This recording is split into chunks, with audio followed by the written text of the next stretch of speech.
Bonjour à toutes, bonjour à tous, merci.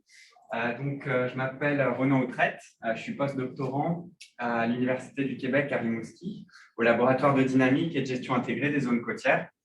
Et aujourd'hui, je vais vous présenter une partie des résultats d'un travail que l'on mène sur la dynamique côtière à l'île d'Anticosti, projet qui est soutenu financièrement par le ministère de l'Environnement et de la lutte contre les changements climatiques et le Fonds de recherche du Québec, Nature et Technologie.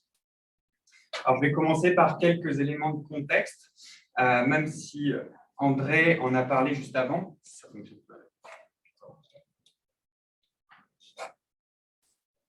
Excusez-nous, on a quelques problèmes techniques. Puisque plus personne n'est sans savoir que l'île d'Anticosti est officiellement candidate au patrimoine mondial de l'UNESCO, notamment pour ses attributs stratigraphiques et attributs paléontologiques qu'André vient de présenter, avec une spécificité à l'île d'Anticosti qui est qu'on retrouve une majorité de ses affleurements sur la côte. Et dès lors que l'on parle d'un site côtier au patrimoine mondial de l'UNESCO, se pose la question de l'érosion, puisque l'érosion côtière constitue éventuellement un risque qui peut mettre en péril l'intégrité et la pérennité des biens qui sont inscrits au patrimoine mondial sur le long terme. C'est une question qui est prise très au sérieux à la fois par l'UNESCO et par l'Union internationale pour la conservation de la nature. C'est un risque que l'on retrouve souvent cité dans les documents officiels, que ce soit des évaluations régulières ou dans les documents cadres. C'est aussi un risque qui est de plus en plus pointé par la communauté scientifique, avec des revues notamment qui sont sorties dernièrement et qui mettent en avant une mise en péril de certains biens inscrits, notamment des sites patrimoniaux culturels, où là c'est évident, si ces sites font face à une forte érosion, ils disparaissent, mais aussi des sites naturels qui peuvent être dégradés. Alors, l'équipe qui a travaillé sur la candidature de l'île d'Anticosti a fait face à une problématique quand il a fallu s'intéresser à cette question de l'érosion, qui est qu'il n'y a quasiment pas de données pour l'île d'Anticosti sur la mobilité du trait de côte.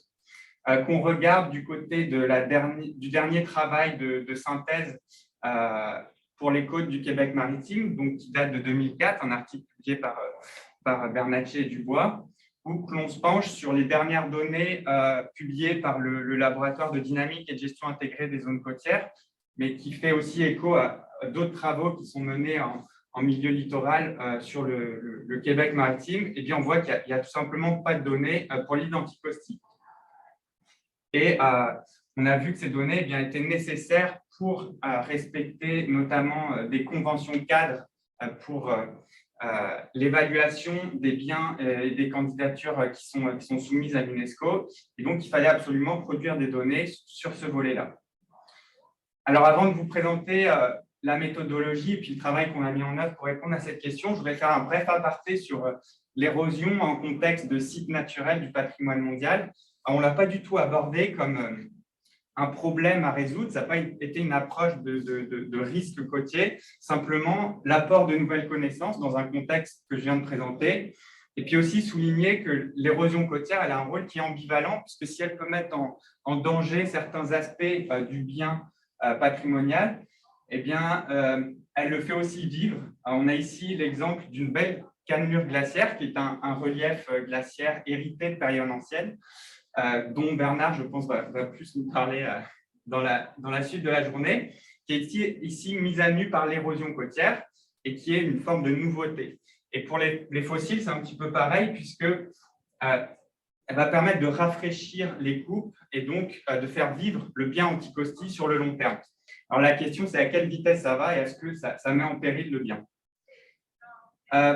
Brièvement, ce que je vous présente aujourd'hui, c'est un petit volet d'un projet beaucoup plus vaste que l'on mène sur les côtes de l'île d'Anticosti, avec toute une partie de recherche appliquée et puis toute une partie de recherche plus fondamentale, de géomorphologie pure, que je n'aborderai pas du tout aujourd'hui.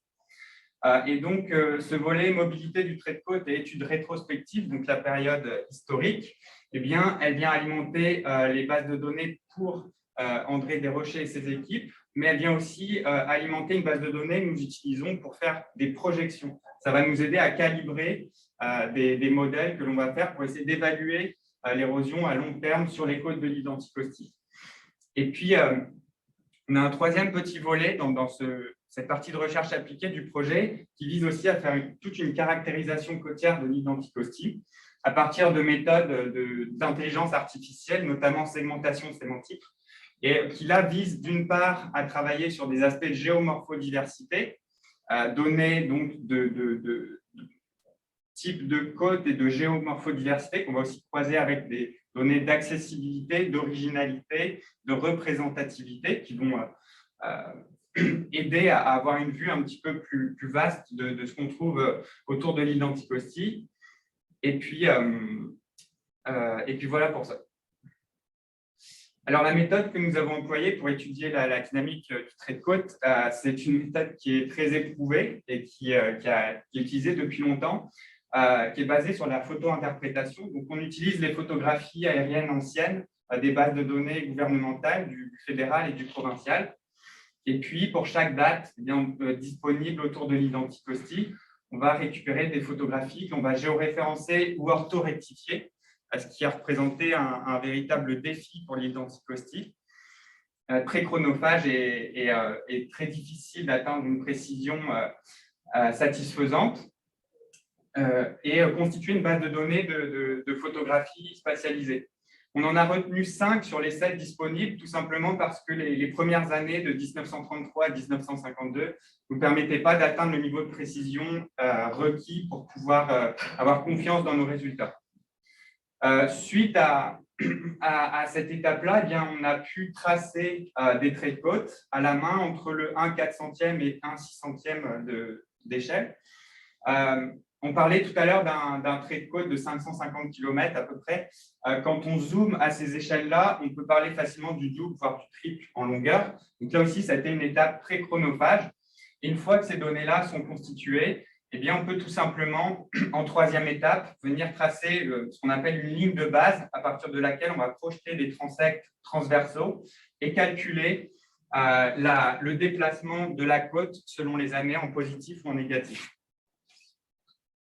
On a choisi de faire ça sur seulement quelques sites parce que ce n'était pas possible de couvrir toute la côte. On a choisi 12 sites, 6 sur la façade nord-est et 6 sur la façade sud-ouest, avec cet objectif d'abord de couvrir des sites d'intérêt majeur. Donc là, ça a été directement sur les conseils d'André. Et puis, couvrir également toutes les formations géologiques. On peut voir que je ne suis pas tout à fait à jour ici, il m'en manque une comparée aux cartes d'André tout à l'heure. Et puis, essayer d'avoir cette double exposition toujours aussi pour chacune des formations géologiques. Donc, on couvre un total de 107 km, un petit peu plus de 100 km en longueur trait de côte simplifiée, ce qui est quand même un échantillon assez représentatif de l'île d'Anticosti. On a aussi essayé d'avoir une certaine diversité des types de côtes pour avoir de l'information sur un petit peu tout ce qu'on peut retrouver autour de l'île d'Anticosti. À la fois des secteurs avec des grandes falaises complètement rocheux, et puis aussi des secteurs beaucoup plus bas, avec ici des cordons d'accumulation, par exemple, qui reposent sur des plateformes et qui sont dans des contextes beaucoup plus dissipatifs, beaucoup moins exposés au forçage océanographique. Alors voilà l'un des premiers grands résultats de ce que je vous présente aujourd'hui, de cette mobilité du trait de côte. Pour l'intégralité de notre échantillon, on est à des valeurs de recul, donc des valeurs négatives d'à peu près 9 cm par an entre 1973 et 2019. 84% du littoral étudié est en érosion, 3% est en accrétion prograde et 13% est stable. Donc, c'est des chiffres qu'il faut prendre comme des ordres de grandeur, c'est à pondérer parce qu'il y a une petite marge d'erreur qui est associée à ça, mais ce sont les grands chiffres. Si on regarde et on compare un petit peu ces chiffres-là par rapport aux données qui existent pour les autres sites côtiers du patrimoine mondial, 53, alors il y a un peu plus de sites que ça, mais c'est les chiffres dont on dispose aujourd'hui. Et on peut voir que l'île d'Anticosti a une proportion de son littoral, à partir de nos chiffres, qui est en érosion, qui est plus grande. Par contre, ces taux de mobilité négatifs sont sont très bas par rapport à la majorité des sites. Elle se placerait en 26e position sur 28 sites dont la mobilité est dominée par le recul du trait de côte. On peut voir aussi, j'ai mis les sites qui ont ce patrimoine fossilifère comme valeur universelle exceptionnelle mise en avant pour leur classement au patrimoine mondial. On peut voir qu'elle est très bien située par rapport à d'autres, à l'exception de Gros Morne, qui est un site où on retrouve, qui est constitué d'une roche qui est très stable, et puis le site de le Jurassic Coast, qui se trouve dans le sud de l'Angleterre, et qui là, lui, est un site qui comporte à la fois des falaises rocheuses et à la fois de grandes plages dont je ne sais plus le nom des plages, mais des plages qui font plus de 30 km, qui sont très alimentées en sédiments par les rivières et qui sont en accrétion. Donc, un bon positionnement de l'île d'Anticosti par rapport à ces questions d'érosion. Si on regarde un petit peu plus en détail, notamment par type de côte, ce dont on se rend compte, c'est qu'on a des côtes basses meubles qui sont très dynamiques, ce qui n'est pas très étonnant. Alors, on voit ici sur le graphe de gauche des valeurs qui sont très basses, mais c'est une valeur moyenne. En réalité, ce sont des côtes qui, à travers le temps, peuvent se déplacer de plusieurs dizaines de mètres. Et ce sont des côtes qui sont aussi résilientes, donc qui vont reculer lors de périodes de tempête et qui vont réavancer après des tempêtes, surtout dans des contextes comme la photographie qu'on peut voir ici, qui est juste au sud de l'embouchure de la rivière Jupiter, où il y a énormément de sédiments qui sont apportés par la rivière et l'érosion des falaises, notamment dans la partie nord. On a des côtes à falaises meubles qui, elles, sont en très net recul, de l'ordre de 20 cm par an. C'est des valeurs qui sont fortes, mais qui sont moins fortes qu'ailleurs au Québec. Si on regarde, par exemple, sur la côte nord, on a des valeurs qui peuvent être supérieures au mètre par an. Alors, ça s'explique par la nature, tout simplement, de ces falaises. Ce sont des formations de meubles qui sont très sensibles aux agents marins, aux vagues, à l'érosion marine. Et ce sont des formations qui ne peuvent pas réavancer. Une fois qu'elles reculent, ce sont des terrains qui sont perdus. Ce n'est pas une érosion qui est très problématique dans le cadre du bien Anticosti, puisque ça va plutôt avoir tendance à mettre à jour des nouveaux affleurements fossilifères qu'à faire disparaître un matériel constitutif du bien. Et puis, si on regarde les autres formations qui sont plutôt constituées de roches, tout ce qui est falaise rocheuse, falaise composite ou côte basse rocheuse, eh bien, on est sur des valeurs qui sont de l'ordre de la dizaine de centimètres, des valeurs qui sont relativement faibles. Donc là, c'est un petit peu rentrer dans le détail des formations géologiques. On peut voir que quelle que soit la formation, en fait, on a des reculs qui sont très stables. On a éliminé tout ce qui est littoraux meubles dans ces chiffres-là pour ne garder que la roche. Et donc, on peut voir que ce sont des taux qui sont homogènes, qu'on se place au nord ou au sud. Il n'y a pas tellement de différence, ce qui est assez étonnant, puisqu'on a des secteurs qui reculent par des processus, enfin, tous ces secteurs reculent par des processus dominés par des processus gravitaires, mais on retrouve des secteurs soumis à une ébolisation quasiment constante. On l'a vu sur le terrain quand on travaillait sur ces falaises-là, on voyait toute la journée des sédiments qui s'accumulaient en pied de falaise, alors qu'on a d'autres secteurs qui sont plus soumis à des processus de masse, des écroulements, et qui, pour autant, sur le long terme, eh bien, ont des chiffres qui sont sensiblement les mêmes en termes de recul. Si on regarde un petit peu maintenant dans le temps, à nos différents intervalles de temps, eh bien, on peut voir ici que le recul a été assez stable pendant les 3 premières décennies de notre étude, 4 premières décennies de notre étude, et que sur la toute dernière période, la période qui va de 2009 à 2010, eh bien, on a une forte accélération, quasiment le double en termes de vitesse de recul. Et ça s'explique essentiellement, encore une fois, par des vitesses qui sont plus élevées sur les côtes basses meubles et les falaises meubles lors de la dernière période. Rappelons aussi que notre dernière image sur laquelle nous sommes basés pour avoir des traits de côte date de fin septembre 2019, juste après l'ouragan Dorian, qui a énormément fait reculer les falaises meubles à Anticosti. Ronan, je devrais malheureusement vous demander de faire une dernière phrase ou un dernier paragraphe. Je vais conclure. Je ne vais pas vous présenter les projections. De toute façon, c'était du résultat bêta.